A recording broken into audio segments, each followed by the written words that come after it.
Welcome to Sheikh Hamdan Fazza's official channel, where hearts are heard and truths are spoken from a place few dare to reach.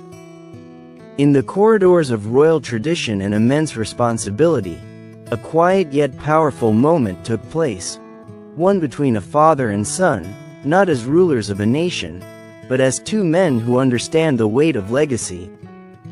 Sheikh Mohammed, a man of vision, strength, and principles, looked into his son's eyes and spoke not as a ruler, but as a father. "Hamdan," he said, "you have fulfilled your duties with honor. Now I want you to live for yourself." That sentence didn't just echo through the palace halls. It pierced through years of quiet sacrifice and unseen longing within the prince. Sheikh Hamdan, who has always carried Dubai not just in his name but in his soul, was momentarily silenced by the magnitude of those words.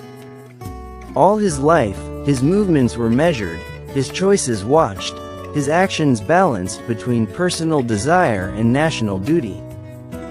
But now, his father, the very man who built empires with his wisdom, was giving him something he never expected: freedom. Not a detachment from responsibility, but the freedom to breathe, to choose, to live a chapter not dictated by tradition but written by his own hand.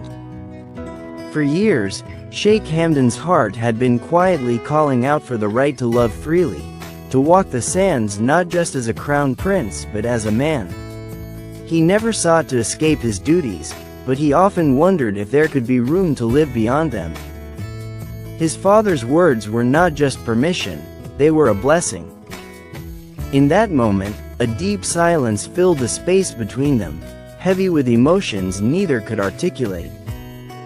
But in that silence, something unspoken was understood, that even kings understand the cost of denying one's own soul. When he stepped out into the Dubai dusk that evening, the sky seemed wider, the breeze gentler. For the first time in a long time, Hamdan allowed himself to think not of what he owed, but of what he desired. He thought of the woman who had captured his thoughts, whose presence felt like a secret poem written across his heart. She was not of royal lineage, not of predictable choices. She was older, wiser, and had never demanded a throne. She only wanted his heart, and now, perhaps, he could finally offer it without restraint. As the days followed, Sheikh Hamdan began to move differently. His eyes held a renewed light, not of rebellion, but of someone stepping into alignment with his true self. The court noticed. The advisors whispered. But none could deny the strength that comes when a man is finally walking his own path. Sheikh Mohammed, ever the watchful father, observed quietly. There was no fear in his eyes, only trust, because he knew he raised a son who could hold freedom without losing his way. For so long, Hamdan believed that love was a risk he couldn't afford. But now, with his father's support, that fear melted into clarity. He realized that freedom wasn't the abandonment of responsibility, it was the embrace of life in full color. And in that realization, he found the courage to speak not just as a prince, but as a man whose heart was ready to belong. The gates were no longer locked, they were open, and love no longer had to hide in the shadows. He reached out to her, the woman whose grace and strength had mirrored his own battles.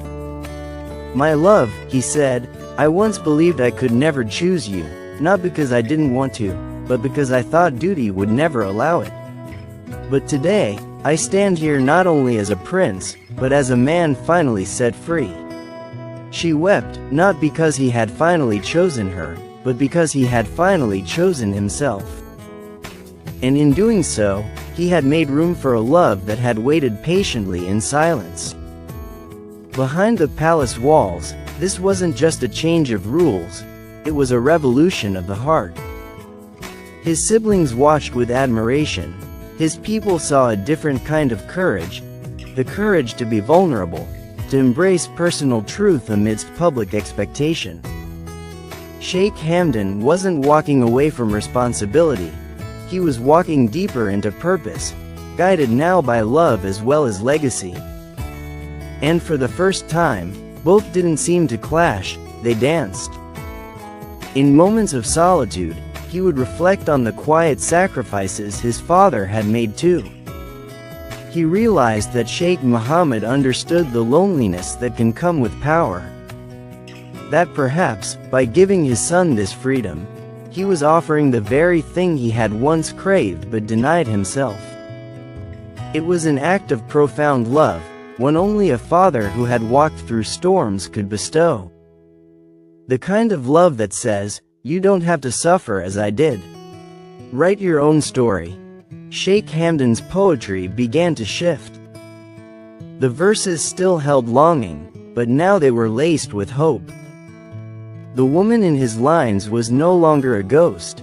She had a voice, a name, a rightful place. His heart spoke with fewer barriers and more belief. And the people, who had always admired his wisdom, now adored his humanity. In his vulnerability, they found strength. In his choice to be free, they found permission to do the same. There's a power in knowing your father trusts your heart.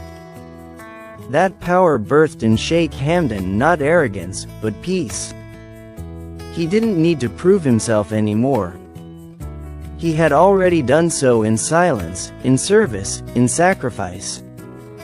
Now, he could smile without apology, love without fear, dream without limits. And those who truly loved him, not for his title, but for his soul, stood with him, quietly cheering the man behind the name. The freedom Sheikh Mohammed gave his son wasn't loud. It didn't come with a grand decree.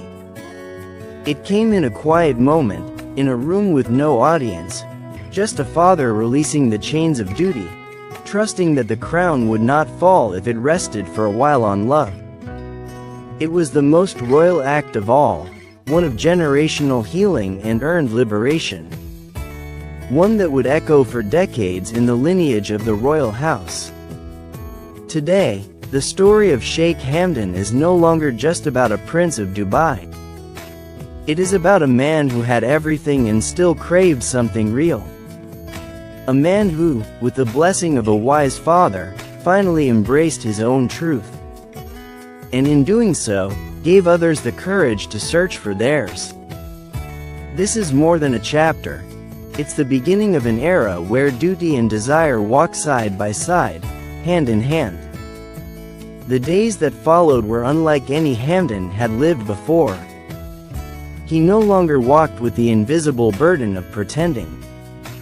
The heavy crown, though still his responsibility, felt lighter when worn with a heart finally at peace.